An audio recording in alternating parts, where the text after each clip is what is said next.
Yeah, I figured to make the way like the video right now better than anything else. Yeah, well, um, try to go to the nightclub in there. It's called Queen nightclub here in Mauritius. You know. Um, well, I've been to this one. I've been to another nightclub. Um, well, in the first one, I have been heavily stalked by by the civilian snitches here in Mauritius. Um, at the second one, I was heavily stalked. You know, that's of course plus directed energy weapons. That's of course trying to make me feel hopeless and all of that. People just kept repeating that it's hopeless to try. To just have contact with other people. Um, Pretty much depressing things. Pretty much when you are being under directed energy weapons and being heavily stalked by the civilian snitches. It makes um, it even worse. Um, I don't know what the police actually, what the Norwegian police will achieve by stalking me and harassing me and all of that bullshit. But let me tell you something. When I was up there in the nightclub and when I was heavily stalked, there was a flight to Emirates, and from Emirates there was a flight to Iran. I didn't take it because I felt that Iran is not the best place to be at actually. But after what I'm seeing and after what I'm being put through, you know, um, after what I'm being put through, it makes it actually Iran better than most of the countries in here that claims human rights and all of that bullshit. You know, it makes it much better actually because at least the person will be having a freedom. So I'm actually just regretting. I don't, you know, I'm just regretting that I didn't take that chance. I didn't take the flight. I'm being affected by this coronavirus hype and all of that. I should have traveled. I should have traveled. Uh, I should have traveled. But anyways, they just trying to make me lose hope. Every hope that I do have in life, they just trying to make me feel hopeless, and showing me the abuse of power as it's at its finest. But let me tell you something. First of September, the 1st of September, this September, there will be flights out of Mauritius, and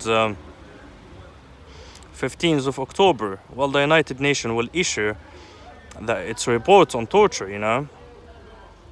So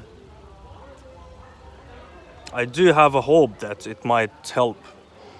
You know, because I do have a hope it might help with this situation and the torture.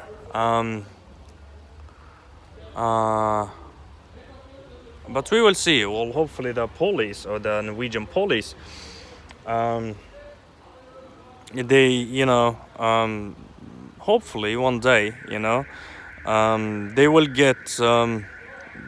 they will get, like the whole world will know that they are human rights abusers at the first degree.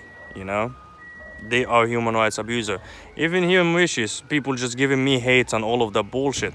But I tell you something, those people are idiots. They are just like absolutely idiots.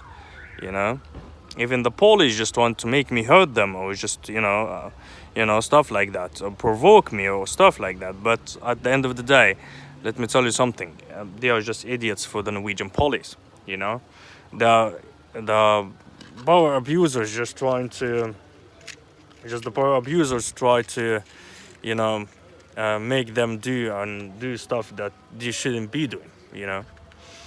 But we will see. um I'm just I've been tortured for like 2 years overtly and 6 years covertly. Okay, I have been tried to be drugged by cocaine. I have been tried to be drugged with hash. I have been put it through dangerous situation that would have ended my life easily. Um, they have put me through some heavy fucking shit. Yet I'm still standing here saying fuck the police. And when I'm saying fuck the police, I'm not saying the Mauritian or all of the puppets. I don't care about the puppets. But I'm saying fuck the police, which I means the Norwegian police, Those who I'm really saying fuck to, for the horrible shit or the horrible torture that I have been through, Um, but, um, yeah, we will see. We will see. Well, they can keep torturing me, they can absolutely torture me, but they just cannot shut me up.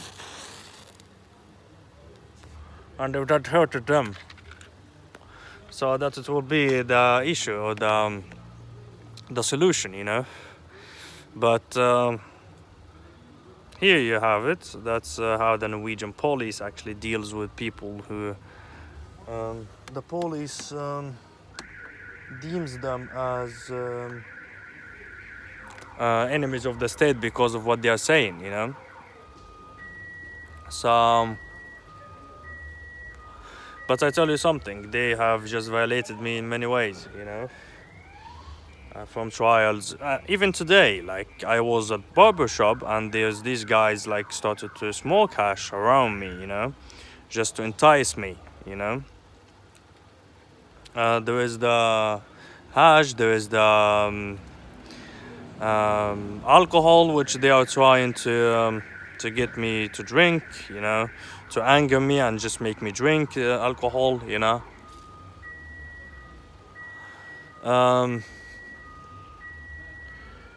Trying to make me feel hopeless, they just trying to murder me, either mentally or physically.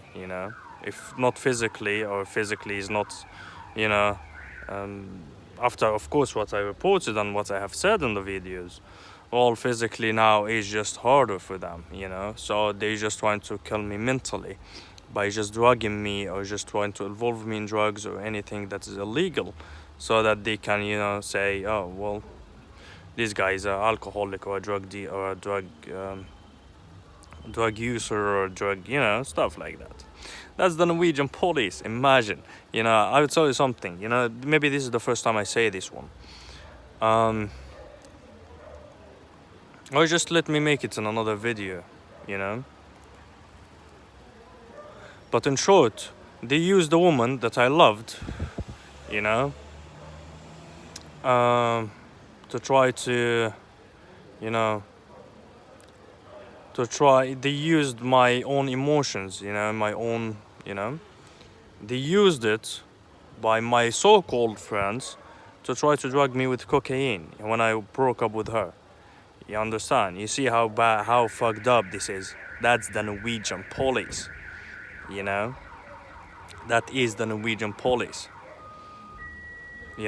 This one alone shows you that what type of police I'm dealing with. I don't care about the Mauritian puppets. Mauritian or the Egyptian puppets or whatever puppets they are, just, German or whatever, All of them are puppets, It's the Norwegian police. So we will see. We will see. We will see. Hopefully the Norwegian police will stop manipulating my environment and try to affect my environment so that my environment will affect me, either by drugs or alcohol or isolation or, many things. It's like concentration camp on the open, But anyways, here you have it. We'll see what will happen in the future.